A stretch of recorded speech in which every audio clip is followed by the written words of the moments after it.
¿Ves a esos pibes y a esas pibas? Están por votar por primera vez. Ahí están por emitir el voto. Emoción.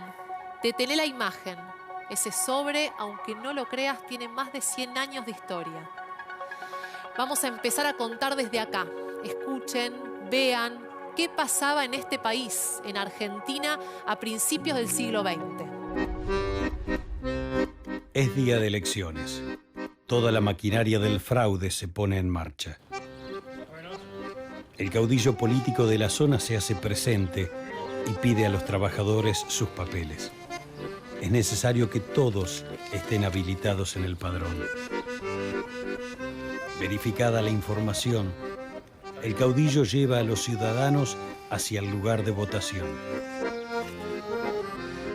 Mientras los fiscales realizan su trabajo, un representante del partido opositor sigue de cerca el proceso.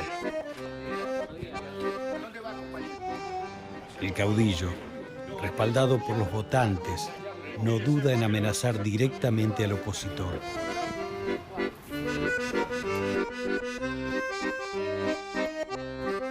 Sin la fiscalización de sus opositores, el caudillo y sus hombres votan varias veces. El fraude está consumado. Así era la historia antes de 1912, a puro fraude y elitismo. ¿Quiénes votaban? El derecho a elegir autoridades era solo para la población masculina, adulta y acomodada.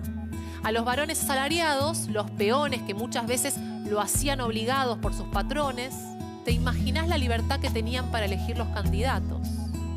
Y ni por casualidad podían acercarse a las urnas las mujeres, los inmigrantes y los pueblos indígenas. Es que el voto no era ni universal, ni secreto, ni obligatorio. Y las trampas en las elecciones estaban a la orden del día. Eran tiempos en donde hasta los muertos votaban. El control en las urnas lo tenían los miembros de las clases dominantes, pero al principio del siglo XX se empezaron a escuchar las demandas del pueblo. En ese juego de tensiones surgieron las voces de los anarquistas, del socialismo y también de una fuerza que tenía algunos años, la Unión Cívica Radical. Faltaba alguien más. Son las mujeres que también peleaban por sus derechos. Mirá bien esa foto. En un rato te cuento su historia.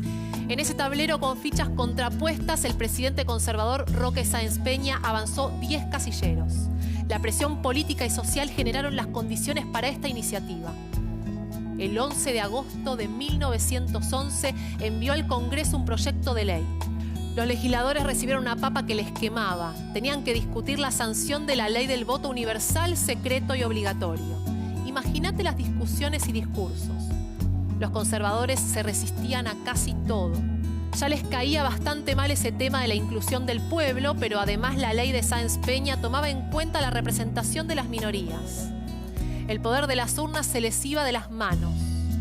En el recinto también se discutía si debía existir el voto calificado, si tenían que participar los analfabetos, si en la libreta de enrolamiento iban a entrar los votos o si el cuarto oscuro iba a tener luz.